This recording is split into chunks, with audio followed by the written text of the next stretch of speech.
Hello everyone, আসসালামু আলাইকুম। Malaysia calling visa নিয়ে একটি নতুন অফিসিয়াল আপডেট। আজকে মালয়েশিয়া কলিং ভিসা সম্পর্কিত একটি গুরুত্বপূর্ণ অফিসিয়াল আপডেট আমার স্ক্রিনে দেখতে পাচ্ছেন। এই আপডেটটি আসলে কিসের জন্য এবং এর পরবর্তী ধাপগুলো কি, সেই বিষয়গুলো আজকের এই ভিডিওতে আমি বিস্তারিতভাবে এক্সপ্লেন করব।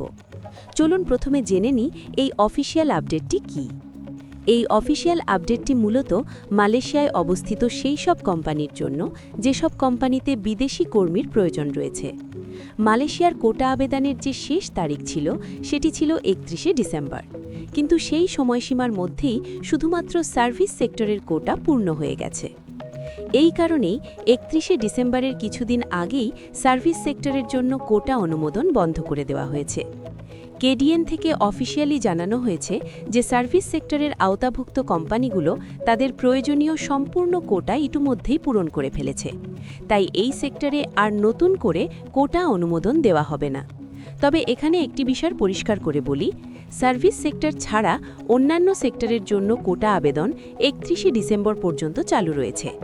যেসব কোম্পানির এখনও লোকের প্রয়োজন আছে তারা যেন এই সময়ের মধ্যেই তাদের কোটা আবেদন সম্পন্ন করে। এখন আসি পরবর্তী ধাপে। এরপর কি হবে? যেসব কোম্পানি কোটা আবেদন করে কোটা অনুমোদন অ্যাপ্রুভাল লেটার পাবে তারা সেই অনুমোদনপত্র বাংলাদেশ সহ বিশ্বের বিভিন্ন শ্রমিক প্রেরণকারী দেশে পাঠাবে, যেমন বাংলাদেশ, ইন্দোনেশিয়া, ফিলিপাইন, ভিয়েতনাম সহ অন্যান্য দেশ।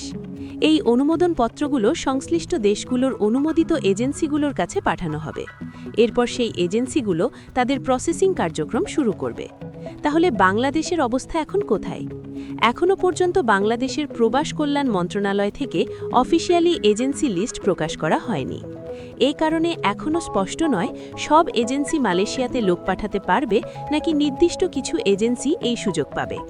তবে অভিজ্ঞতা অনুযায়ী বলা যায় সম্ভবত 100, 200 বা সর্বোচ্চ 400টি এজেন্সি এই সুযোগ পাবে।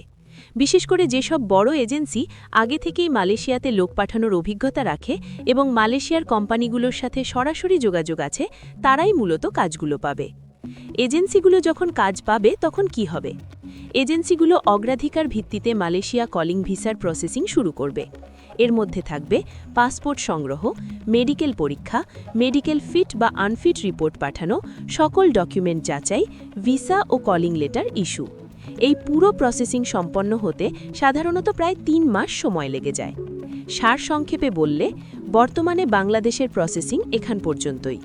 অফিসিয়ালি এজেন্সি লিস্ট প্রকাশ হলে খুব দ্রুতই পরবর্তী কার্যক্রম শুরু হয়ে যাবে, কারণ এজেন্সিগুলো নিজেরাই দ্রুত প্রসেসিং চালু করে দেবে।